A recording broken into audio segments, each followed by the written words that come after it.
1 week after the Krath mercenaries arrived at New Busan Colony, Kim Ji was doing her morning run. The path took her around the edge of the settlement, past fields where farmers were already working. She liked to run early before the day got too hot. As she rounded a corner near the alien camp, she noticed 2 Krath warriors watching her. They didn't try to hide. Instead, they followed her at a distance. Kim had noticed them watching her before, but today she decided to find out why. She stopped running and walked straight toward them. The Krath seemed surprised but did not move away. "Is there something you need?" Kim asked, not out of breath despite her 5-mile run. The taller Krath with darker green scales spoke first. "We are curious about human physical abilities." Kim crossed her arms. "You could just ask instead of following me every morning." The second Krath, with a scar across his snout, said, "We have been studying human combat footage." "It is confusing to us. Confusing how?" The Krath looked at each other, then the first one said, "I am Drex, this is Kovac, we are squad leaders. May we show you something?" Kim nodded, and the aliens led her to their camp. Inside a small metal building, they showed her a screen. On it was footage of a battle Kim recognized immediately, the Centauri conflict, one of the worst battles of the war. She had been there? "This human unit," said Drex, pointing to a group of Marines on the screen. "They fought for 3 days without rest." "Is this true?" Kim watched the footage. It showed a platoon of human Marines holding a ridge against waves of Vex attackers. She remembered that ridge. "Yes, that's true. The 55th Marine Platoon. They held that position for 72 hours until help arrived." "How is this possible?" asked Kovac. "No Krath warrior could fight effectively after 30 hours without rest." Kim shrugged. "Humans adapt. When we have to, we keep going." Drex touched the screen, changing to different footage. This showed a lone human soldier continuing to fight after losing an arm. "This behavior. On our world, a wounded warrior retires from the battle to heal. Sometimes that's not an option," said Kim simply. The Krath showed her more footage. Humans fighting in terrible conditions. Humans protecting civilians at great cost to themselves. Humans who kept fighting despite injuries that would stop most other species. "Your kind are called Deathworlders by many species," said Drex. "We are told Earth has many dangers that made humans evolve differently." Kim had heard this term before. Many alien species believed that humans came from a particularly harsh planet, which had made them tougher than most. "Earth has its challenges," she said, "but so do many worlds." "It is not just your physical abilities that concern us," said Kovac. "It is what happens to humans after combat." "What do you mean?" Drex's voice lowered. "Most species warriors become less effective after experiencing combat. The mind is damaged by seeing death. But humans—" He seemed unsure how to continue. "Human veterans seem to become more effective," finished Kovac. "You develop something our translators call the 1,000-yard stare, a way of seeing danger before it happens, of making decisions that should not be possible under stress." Kim almost laughed. "The 1,000-yard stare isn't a superpower. It's just a term for how combat changes you, how you learn to focus on threats." "But it is real?" asked Drex. "In a way," said Kim. "Veterans learn to stay calm in chaos. We've seen the worst that can happen, so we're not surprised by it anymore." The Krath seemed to find this answer disturbing. Their scales shifted colors slightly, showing their unease. Later that day, Kim told Han about the conversation. "They showed me battle footage," she said as they checked security plans in Han's office. "They think human veterans have some kind of special abilities." Han frowned. "That explains why they've been so strange around us. They seemed especially interested in how we keep fighting after being injured or exhausted," said Kim. "I tried to explain that it's just training and experience, not some mystical power." "Did they believe you?" Kim shook her head. "I don't think so." That afternoon, Han called a meeting with all security teams, including the Krath. They needed to plan patrols and set up early warning systems around the colony. During the meeting, Han noticed how the Krath mercenaries watched him and the other human veterans. Their eyes followed every movement, every gesture. When Han described battle tactics, they listened with unusual intensity.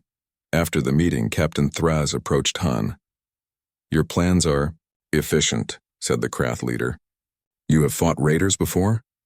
"Not these specific raiders," said Han, "but I've fought against similar tactics many times." "On Earth?" "On many worlds," said Han. "During the war, I served on 7 different planets. Thraz's eyes widened slightly. 7 worlds of combat. And you survived all? Han didn't know what to say to this. Of course he had survived. He was here, wasn't he? Many did not survive, he said finally. Thinking of his lost friends, yet the experience did not break your mind, said Thraz. Instead, it made you more dangerous. Han was getting tired of the Krath's fascination with human veterans. It made me more experienced. That's all, is it? Thraz leaned closer. Tell me, Colonel Han, do you dream of battle? The question caught Han off guard. He did dream of battle, almost every night. Dreams of fire and screams and friends dying in his arms. Sometimes, he admitted, yet you continue to fight, to lead others into danger. When necessary, to protect people who can't protect themselves. Thraz made a sound that might have been respect. Krath dream only of victory and glory, never of battles past. He touched his own chest. We do not carry our fights within us as humans seem to do. Before Han could answer, alarms sounded across the colony. A perimeter sensor had been triggered. Han rushed to the command center, Thraz following. On the screens, they could see movement at the edge of the farmlands. Dark shapes moving quickly through the fields. Raiders, said Han. About 20 of them. They're heading for the east storage buildings. Han started giving orders. Kim would take one team to circle behind the raiders. The Krath would form the main defense line. Han would lead a small team to protect the civilians. As the Krath mercenaries grabbed their weapons, Han noticed they moved with perfect discipline. Whatever their strange ideas about humans, they were clearly professional soldiers. Outside, the colony's warning sirens continued to howl. People ran for shelter. Han checked his own weapon, an old military rifle he had kept from his service days. They're using a familiar approach pattern, Han told Thraz. Coming in from downwind, using the grain fields for cover. How do you know their pattern? Asked the Krath captain. You said you have not fought these raiders before. I fought insurgents on Titan who used the same tactics, said Han. They're being predictable. Thraz gave Han a long look, then turned to his warriors and started giving orders in their own language. As they moved out to their positions, Han heard one of the Krath warriors say something to another. He caught only a few words through his translator. Exactly like the stories. They see patterns in chaos. Han didn't have time to think about what that meant. The raiders were getting closer. He could see them now through his binoculars. They weren't human. They had 4 arms and blue skin. Sorath pirates, probably. Han tapped his communicator. Kim, they're Sorath. Watch for their secondary weapons. They usually carry blades in their lower arms. Understood, came Kim's voice. We're in position. Han signaled to his own team to spread out behind the storage buildings. Then he contacted Thraz. Captain, when they reach the center field, hit them with everything you've got. Kim's team will cut off their retreat. And your team? Asked Thraz. We'll be the surprise they don't expect, said Han. As the raiders moved closer, Han felt a familiar calm settle over him. The fear was still there deep down, but above it was a clear, cool focus. Time seemed to slow down. He could see exactly how the battle would unfold. Next to him, a young colony security officer named Bay looked nervous. It was probably his first real fight. Stay calm, Han told him. Follow my lead. Remember your training. Bay nodded, his hands tight on his weapon. The raiders were now at the edge of the center field, and gave the signal. Now, and the battle for New Busan Colony began. The morning sun rose over New Busan Colony, lighting up the metal buildings and farms that spread across the valley. Hansu stood on the deck of his small house, looking out at the colony he now called home. His right hand, made of metal and plastic, gripped the railing. 20 years as a Marine had cost Han an arm, a leg, and many friends. But here, far from Earth, he had found some peace. Han ran a security team that protected the colony. Most days were quiet. Today was not one of those days, Colonel Han, said a voice behind him. It was Li Jun, his assistant. The governor wants to see you. A ship landed at the port, aliens, Han nodded. Aliens were not new to him. In the war, he had fought several types. Some were allies, some were enemies. All of them died the same way humans did when shot. What kind? Han asked. Krath. Big lizard types. They say they are mercenaries looking for work. Han frowned. The Krath had a bad name. They were known as tough fighters who worked for anyone who paid them. Tell the governor I'm on my way. 30 minutes later, Han stood in the colony's main hall. Governor Park looked nervous. Next to him stood 3 tall, scaled beings. The Krath were about 7 feet tall with thick green-gray skin and eyes that reminded Han of a snake's. They wore complex armor with symbols Han didn't recognize. "Colonel Han Su," said the governor. "This is Captain Thraz of the Krath Combat Guild." The alien in the middle looked at Han. Its eyes narrowed when it saw Han's military posture and the scars on his face. "You are military?" asked Thraz in a deep, rough voice. "Retired," said Han. "Marine colonel. I run security here now." The Krath captain seemed to stiffen. The two Krath behind him exchanged quick looks. "We have come to offer our services," said Thraz. "We understand your colony has had problems." Han nodded. For 3 months, unknown raiders had hit the outer farms. 6 people had been killed and food supplies had been stolen. "We have," said Governor Park. "We don't have many trained fighters here, mostly farmers and miners. Colonel Han's team does what it can, but there are only 20 of them." "The Krath Combat Guild can provide 50 warriors," said Thraz. "All trained in many types of fighting. We have our own weapons and ships." "For what price?" asked Han. The price Thraz named was high, but not as high as Han expected. The governor looked hopeful. "We need help," said Park. "Our next supply ship doesn't come for 6 months. If these raiders keep hitting us, we won't have enough food." Han didn't fully trust the Krath, but he knew the governor was right. "If we hire you," he said to Thraz, "you'll work with my team. I lead all security operations." Thraz's mouth opened slightly, showing sharp teeth. "You would command Krath warriors?" "I would coordinate our efforts," said Han. "This is our home. We know the land, the weather, the places raiders might hit. You bring the extra fighters we need." The Krath captain seemed unhappy but nodded. "We will consider your terms." After the meeting, Han walked with Kim Ji, his second in command. Like Han, Kim had fought in the war. She had been a special forces operative, one of the best. "I don't trust them," said Kim. "The Krath fight for money, not for people." "We need help," said Han, "and the governor has already made up his mind." That night, Han couldn't sleep. He walked around the colony's perimeter, checking the simple defenses they had built. As he passed the landing field where the Krath ship sat, he heard voices. The aliens were talking outside their ship, not knowing Han was near. "Working with humans," one was saying. "And not just any humans. Veterans." "Captain Thraz should have asked more questions," said another voice. "Did you see the metal arm? The way he stands? That one has seen much fighting." "The rumors about human veterans must be true," said the first voice. "I heard a story from my clutch brother who fought near the Centauri system. He said one human killed 15 Vex soldiers after being shot twice." "I heard they don't feel pain the same way we do," said a third voice. "Something changes in their minds after they've been in enough battles." "The money is good," said the second voice. "But I'm not sure it's worth fighting beside creatures like that." Han moved away quietly, thinking about what he had heard. It was strange to hear aliens talk about humans with what sounded like fear. In the war, Han had seen aliens with strength and weapons far beyond what humans had. Yet these Krath seemed worried about working with human veterans. The next morning, Governor Park called Han to his office. "They've accepted our offer," he said.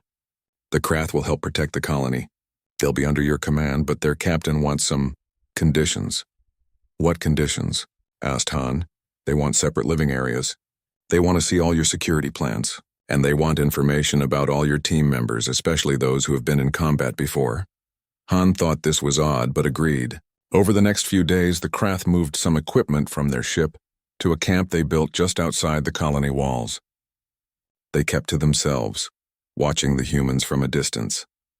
Han noticed they paid special attention to him and the other 5 veterans on his team. When Han gave orders during training, the Krath followed them perfectly but always kept their distance from him. One afternoon, as Han was showing Thraz the colony maps, the Krath captain finally asked a direct question. "Your arm and leg, you lost them in battle?" Han nodded. "Explosion. 10 years ago. Yet you continued to fight after this?" "For another 5 years, yes." Thraz's scales seemed to ripple, a sign of emotion Han couldn't read. "Why?" the question surprised Han. "It was my job. My duty, but you had already given much. Most species would consider such injuries a sign to stop fighting." Han shrugged. "Humans don't quit easily." Later that day, Han found Kim Ji at the shooting range. She was hitting targets with perfect accuracy as always. "The lizards are afraid of us," she said without looking at Han. "Did you know that?" "I heard some of them talking," Han admitted. They seem to think human veterans are different somehow. Kim put down her gun and turned to Han. They've been watching us, following me when I run in the mornings. I think they're studying us. What would they learn from watching us? Asked Han. Kim smiled, but there was no humor in it. Maybe they're trying to figure out if the stories they've heard are true. What stories? You know the ones. How humans keep fighting when we should be dead. How we don't break under pressure the way other species do. How veterans like us have seen so much death that we're not afraid of it anymore. Han thought about this. In the war, he had seen things that had changed him forever.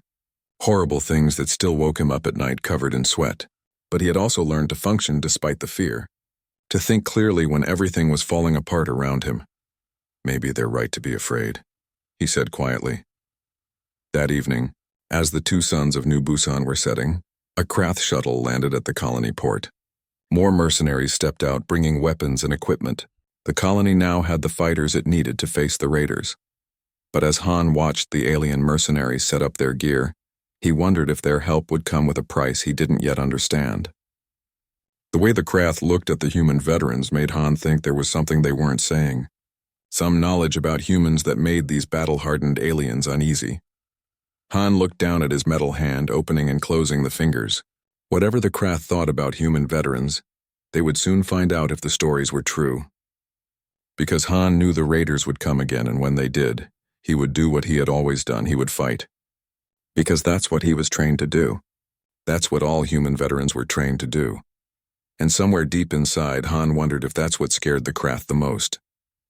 2 weeks after the celebration, a new ship arrived at New Busan Colony. It was larger than the Krath vessel, with sleek lines and corporate logos painted on its hull. Han watched it land from the security office window. Galactic Resource Development, he read from the side of the ship. Gardi, I've heard of them. Big mining corporation. Kim stood beside him, her face showing concern. What would they want here? New Busan doesn't have valuable minerals. We're about to find out, said Han as the ship's main door opened. A human man in an expensive business suit walked down the ramp. He was tall and thin with carefully styled gray hair. Behind him came 4 security guards wearing GRD uniforms and carrying corporate-issue weapons. Governor Park and Pa Min went to meet them.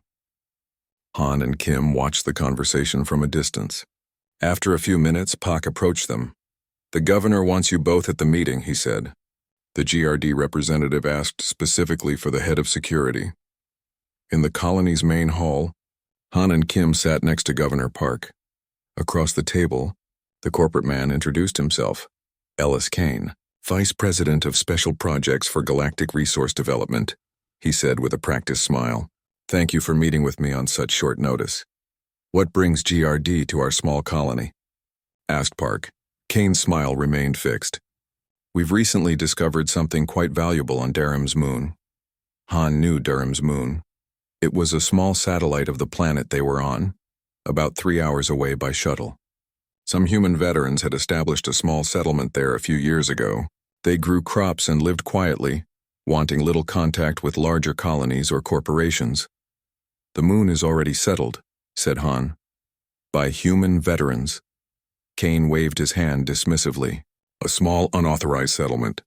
Barely 30 people. The moon itself was never officially claimed. What did you discover there? Asked Kim, her voice carefully neutral. Rare gases in the lunar soil, said Kane. Quite valuable for manufacturing certain types of technology. GRD wants to establish a harvesting operation. And the current settlers? Asked Governor Park. Kane's smile tightened. We've made them a generous relocation offer. Unfortunately, they've declined. That's where we hoped you might help. How exactly? Asked Han, though he already had a suspicion. We understand you have Krath mercenaries under contract, said Kane. We'd like to hire them for a short operation. Nothing violent, just a show of force to encourage the settlers to accept our offer. The room went quiet. Han looked at Kim, who kept her face carefully blank. The Krath are currently under contract to us, said Park slowly, for colony defense. GRD is prepared to pay triple their current rate, said Kane, for a week's work at most. The settlers are just being stubborn. Once they see they're outnumbered, they'll take our offer. These settlers, said Han. They're all veterans? Kane nodded. Former military. That's why we want professionals like the Krath. people who know what they're doing. After the meeting, Han, Kim, and Park discussed the offer in private. "We don't need the Krath right now," said Park. "The raiders haven't come back. And triple the payment would help our colony." "Those veterans on Darim's moon came there to be left alone," said Kim. "They have the same right to live in peace as we do." "It's not our decision," Han reminded them. "The Krath are mercenaries. If someone offers them more money, they can break our contract and take the new job. That's standard mercenary practice, and then we should talk to them," said Park. "Explain the situation." Han nodded. "I'll speak with Thraz." Han found the Krath captain at their camp inspecting weapons with several warriors. When Han explained about the GRD offer, Thraz seemed troubled. "This corporate man wants us to threaten human veterans?" he asked. "To make them leave their homes?" "That's basically it," said Han, though he called it a show of force. Thraz's scales shifted colors, something Han had come to recognize as a sign of strong emotion among the Krath. "I must discuss this with my warriors," said Thraz. "It is a significant decision." That evening, Han couldn't sleep. He kept thinking about the veterans on Darim's moon. Most of them had fought in the same war he had. They had gone to the moon seeking quiet lives away from the noise and politics of larger colonies. Now a corporation wanted to drive them away for profit. Around midnight, Han's communicator beeped. It was Thraz. "Colonel Han, can you meet me at our ship? There is a matter I wish to discuss." When Han arrived at the Krath vessel, he found not just Thraz but all the Krath mercenaries gathered. They stood in formation, their tall forms straight and proud in the ship's lights. "What's this about?" asked Han. "The Krath Combat Guild has made a decision," said Thraz formally. "We wish you to witness it." Thraz gestured, and two warriors brought forward a human. It was Ellis Kane from GRD, looking much less confident than he had in the meeting. "Mr. Kane came to our camp an hour ago," explained Thraz. "He made his offer directly. Triple payment for removing human veterans from their settlement." Kane tried to smile. "Just business. Nothing personal." "We have considered the offer," said Thraz, his voice now carrying a formal tone that Han hadn't heard before. "And we have reached a unanimous decision." The Krath captain turned to face Kane directly. "The Krath Combat Guild declines your offer." Kane's smile vanished. "What? Why? It's triple what New Busan is paying you." "Payment is not the issue," said Thraz. "Then what is?" demanded Kane. "They're just 30 stubborn farmers." "They are human veterans," said Thraz simply, as if that explained everything. Kane looked confused. "So what? They're not soldiers anymore. They're just old men and women playing farmer." A low sound came from the assembled Krath warriors, a kind of collective growl that made the hair on Han's neck stand up. "You do not understand," said Thraz. "It is because they are veterans that we refuse. The Krath Combat Guild will establish a new protocol, effective immediately. No contracts will be accepted against human veteran populations." Kane's face reddened.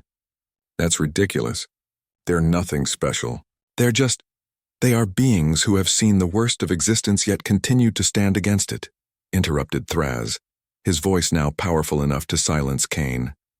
"We Krath are warriors by profession. Humans become warriors in their souls, forged by suffering we cannot comprehend." Han was stunned by Thraz's words. The Krath captain spoke with a respect that Han had never heard from any alien species when talking about humans. "I'll find other mercenaries," said Kane angrily. "Plenty would take this job." "Perhaps," agreed Thraz, "but not Krath. And we will spread word of our protocol to other mercenary guilds. Many will listen." Thraz turned to one of his warriors. "Escort Mr. Kane back to his ship. Ensure he leaves safely." Two Krath led the fuming corporate man away. When he was gone, Thraz turned to Han. "I hope our decision meets with your approval, Colonel." Han wasn't sure what to say. The Krath had just turned down a huge payment to protect people they'd never met, simply because they were human veterans. "It does," he said finally, "but I don't fully understand it." Thraz made a gesture that might have been the Krath equivalent of a smile. "Come. There is something I wish to show you." Inside the Krath ship, Thraz led Han to a small room with a viewing screen. He activated it, and an image appeared of a battle Han didn't recognize. Krath warriors fought against some insectoid species on a rocky plain. "My first battle as captain," explained Thraz. "We were hired to protect a mining operation. We were outnumbered but fought well." The scene changed to another battle. Again, Krath fought bravely against difficult odds. In all these battles, said Thraz, Krath warriors fought for payment and honor. When the battle ended, it was over for us. We celebrated our victories and mourned our dead. Then we moved on to the next contract. The screen went dark. Thraz turned to face Han directly. But you humans, you carry your battles with you. They live in your minds long after they are done. They give you nightmares, as you told me. Yet this burden somehow makes you stronger, more determined. Han thought about his nightmares, about the memories that would never leave him. I wouldn't call it strength. What would you call it? Asked Thraz. Han considered the question. Experience, knowledge, knowing what's at stake. Thraz nodded slowly. During these weeks, my warriors and I have watched you and your veterans. We have seen how you move, how you think, how you react to danger, how you protect others before yourselves. The Krath captain's voice lowered. We do not fear death in battle, Colonel Han. We fear becoming what human veterans already are, beings shaped by suffering, yet who use that suffering to protect others. It is a path we respect but cannot follow. Han was moved by Thraz's words. For the first time, he began to understand how the Krath saw human veterans. So you won't fight against veterans because you respect them? Asked Han. We won't fight against them because we know we would lose, said Thraz simply. Not just the battle. Something more important. The next morning, Governor Park called an emergency meeting. Ellis Kane's ship had left during the night. The GRD representative had sent a message saying he would seek other means to acquire Darim's moon. We should warn the veterans there, said Kim. They should know GRD might send other mercenaries. I've already sent a message, said Han. They're prepared, and they've got friends in the military who will help if needed. Park looked worried. GRD is a powerful corporation. They could make trouble for all of us. 3 days after the battle with the Sorith raiders, life in New Busan colony was returning to normal. Farmers went back to their fields. Children played in the central plaza. The fear that had hung over the settlement for months had lifted. The captured raiders were being held in a secure building until a government ship could take them away. Their weapons and ship had been seized by the colony. Governor Park was in a good mood for the first time in weeks. We should have a celebration, he told Han during their morning meeting, to thank our defenders, both human and Krath. Han nodded, though he wasn't much for parties. The Krath might appreciate it. It could help build better relations. Excellent, said Park. I'll ask Pak Min to organize it. He's good with cultural events. Pak Min was the colony's diplomat. He had experience dealing with different species and cultures. If anyone could create an event that both humans and Krath would enjoy, it was him. Later that day, Han met with Kim at the training grounds. Several Krath warriors were practicing combat moves nearby, their scaled bodies moving with impressive speed and grace. The governor wants to have a celebration, Han told Kim, to thank us and the Krath. Kim watched the aliens training. Do you think they'll participate? They still keep their distance from most humans. They might, said Han. They've been more curious than afraid since the battle.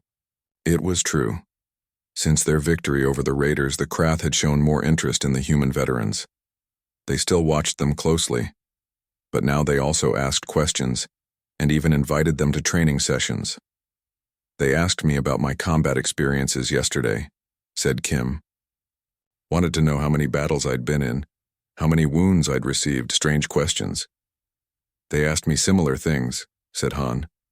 I think they're trying to understand us, or trying to figure out if we're a threat, said Kim. Han had considered this possibility. The Krath were mercenaries. They fought for whoever paid them. What if someday someone paid them to fight against humans? Would their fear or respect for human veterans affect their decision? That evening, Pak Min came to see Han at his house. The diplomat was a small man with a cheerful face and quick smile.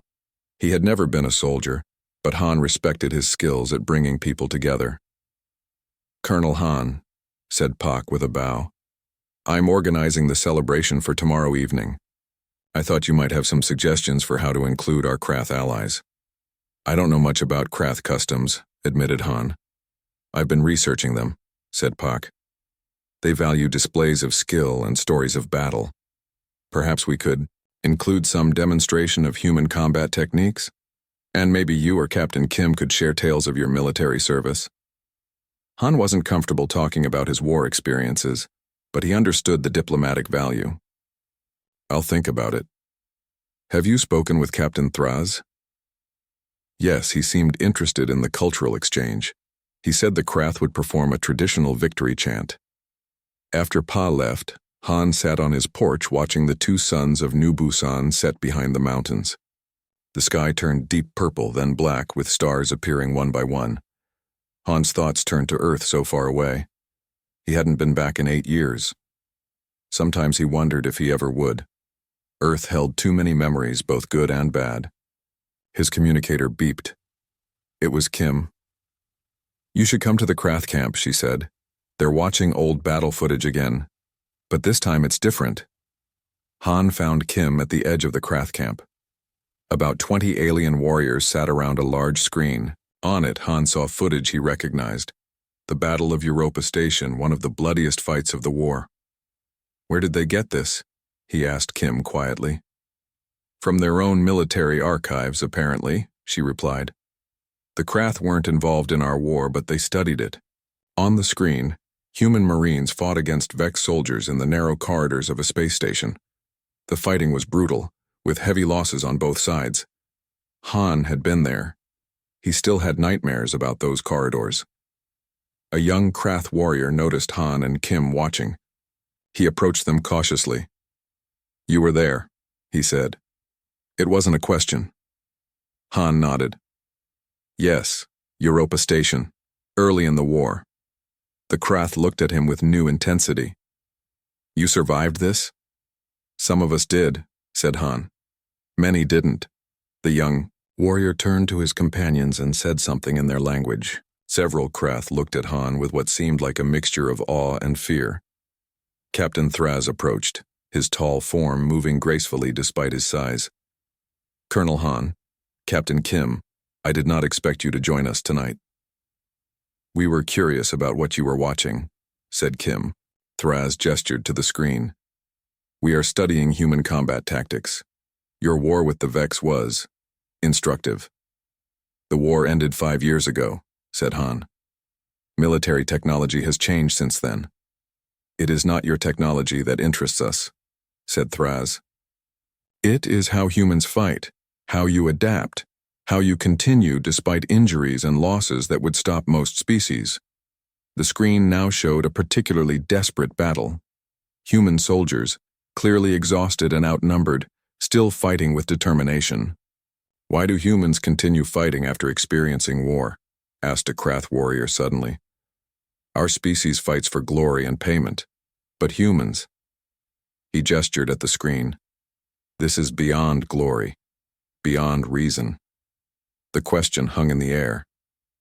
Han looked at Kim, who seemed as unsure how to answer as he was.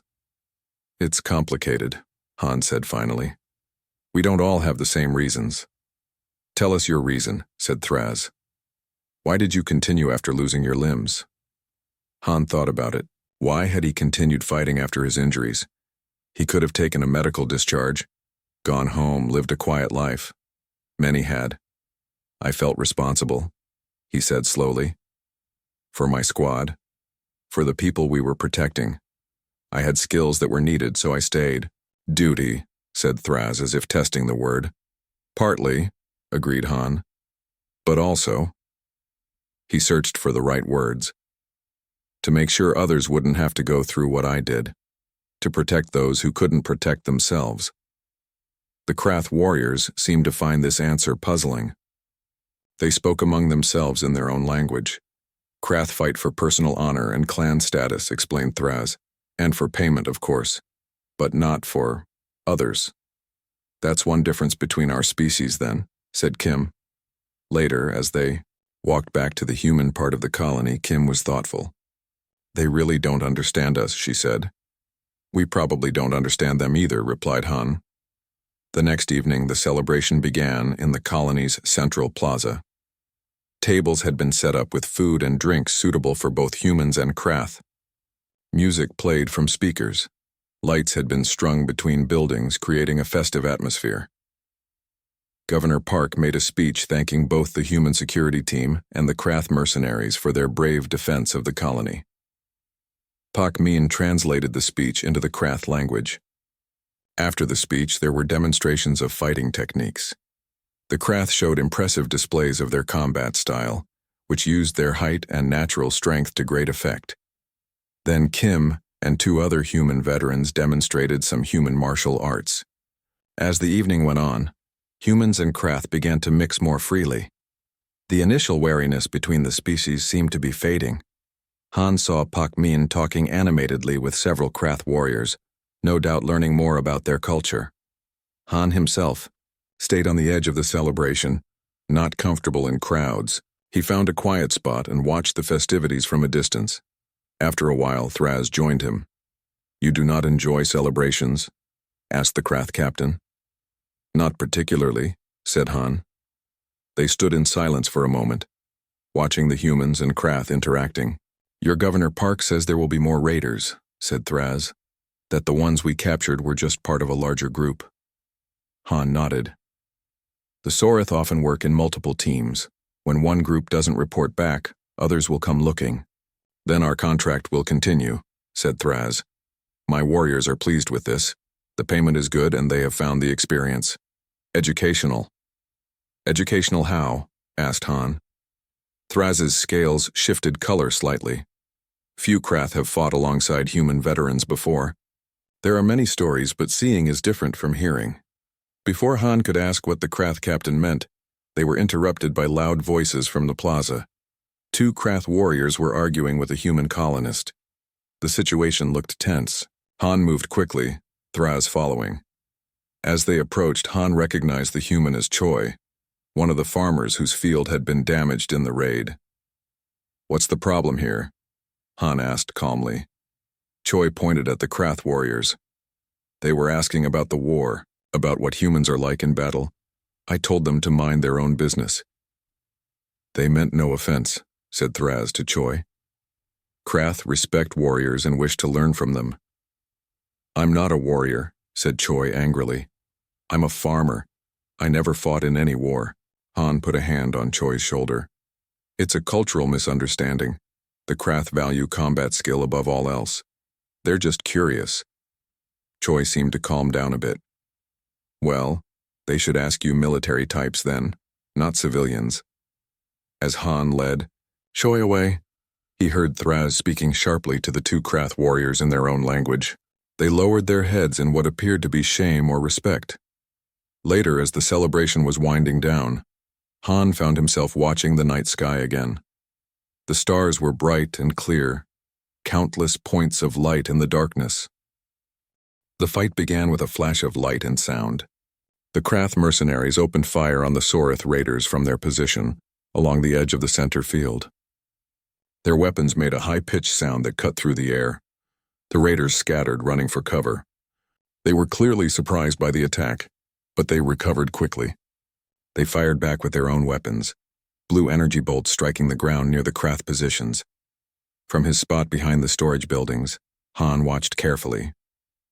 The raiders were moving in a pattern he recognized.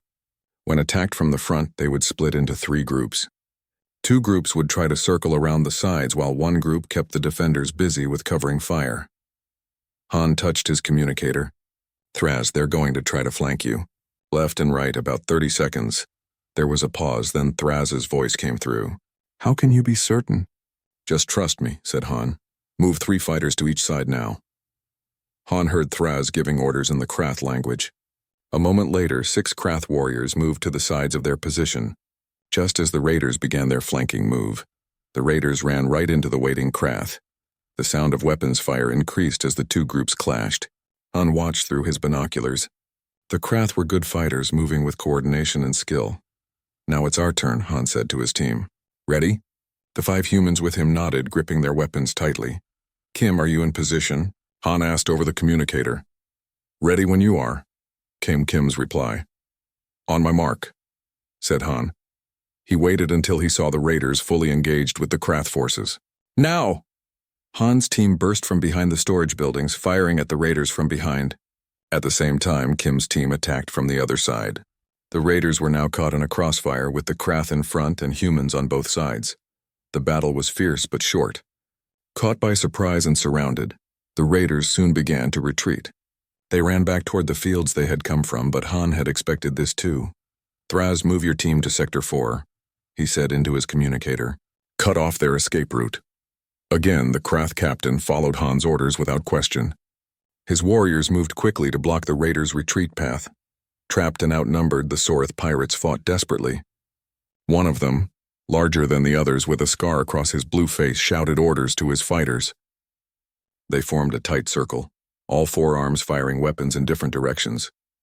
Han signaled to his team to take cover behind some farm equipment. The raiders' shots hit the metal with loud clangs. "We need to break their formation," Han told his team. "Bay, do you still have that smoke grenade?" The young security officer nodded and pulled a small cylinder from his belt. "Throw it in the middle of their group," said Han. Bay pulled the pin and threw the grenade with perfect aim. It landed among the raiders and immediately started releasing thick white smoke. The pirates' formation broke as they coughed and tried to see through the smoke. "Everyone, attack now," Han ordered over the communicator. All three teams moved in at once. The battle was over in minutes. Some raiders surrendered, throwing down their weapons. Others fought until they were stunned or killed. When the smoke cleared, Han surveyed the scene. None of his people had been killed, though 3 had minor injuries. The Krath had fared similarly well, with only a few wounded. Of the 20 raiders, 8 were dead, 5 were wounded, and 7 had surrendered. As Han's team rounded up the prisoners, he noticed several Krath warriors watching him with what seemed like awe. They spoke among themselves in low voices, their scales shifting colors in ways Han hadn't seen before. Kim approached him, a cut on her forehead but otherwise unhurt. "Not bad for our first joint operation," she said. "The Krath fought well?" Han agreed. "It wasn't their fighting that impressed me," said Kim. "It was how quickly they followed your orders. I thought they'd argue more." Before Han could respond, a shout came from nearby. One of the captured raiders had broken free and grabbed a weapon. He aimed it at Han and fired. Han didn't have time to think. He moved on instinct, pushing Kim out of the way and dropping to one knee. The shot missed him by inches. Han raised his own weapon and fired once. The raider fell. When Han looked up, he saw Captain Thraz staring at him. The Krath's eyes were wide, his mouth slightly open. "How did you know he would fire at that moment?" Thraz asked. Han stood up, brushing dust from his clothes. "I didn't know for certain. I saw him move and reacted." "You moved before he fired," said Thraz. "I was watching you." Han didn't know what to say to this. He hadn't been conscious of moving before the shot. It had all happened too quickly. Later, as medical teams treated the wounded and security teams processed the captured raiders, Han met with Thraz and Kim in the, colony's command center. "Your tactics were perfect," said Thraz. "You predicted every move the raiders made." "I've fought a lot of battles," said Han. "You start to see patterns." "It's more than that," Thraz insisted. "One of my scouts saw Captain Kim take a hit during the fight." Han looked at Kim in alarm, but she shook her head. "Just a graze," she said, showing a burned spot on her jacket. "Didn't even break the skin." "But you did not stop," said Thraz. "You did not even slow down. Most species would at least flinch from pain." "There wasn't time to flinch," said Kim simply. Governor Park entered the room, his face showing both relief and concern. "The raiders are secure," he told them. "We're questioning them now." "They're Sorith pirates, just as Colonel Han thought. They've been hitting small colonies all across this sector." "Did we get all of them?" asked Han. "They say yes, but I'm not sure we can trust them," said Park. "They seem scared, though. Not just of being captured, but of something else." "Of what?" asked Thraz. The governor looked uncomfortable. "Of Colonel Han, actually. One of them kept asking if he was really human. Said something about humans having the death sight, whatever that means." After the meeting, Han returned to his quarters to clean up. The fight had left him dirty and tired. As he washed his face, he looked in the mirror. His eyes looked back at him, the same eyes that had seen too many battles on too many worlds. Was there something in them that others could see? Some change that came from facing death too many times? Han didn't know. He only knew that when the fighting started, something in him came alive. A part that could see the flow of battle, that could make decisions in split seconds that kept his people alive. A knock on his door interrupted his thoughts. It was a young Krath warrior, one Han recognized from the battle. "Captain Thraz requests your presence," said the Krath. "There is something he wishes to show you." Han followed the warrior to the Krath camp. Inside Thraz's command tent, several aliens gathered around a medical scanner. They moved aside when Han entered. "Colonel Han," said Thraz. "My medic was treating our wounded when he noticed something strange. We scanned all who fought today." Thraz gestured to the scanner's display. It showed two body outlines side by side. One was clearly Krath with its tall form and thick limbs. The other was human. "This is Captain Kim," said Thraz. "Our scanners show she has artificial parts inside her. Here, here, and here." He pointed to several spots on the outline. Han nodded. "Kim was badly injured in the war.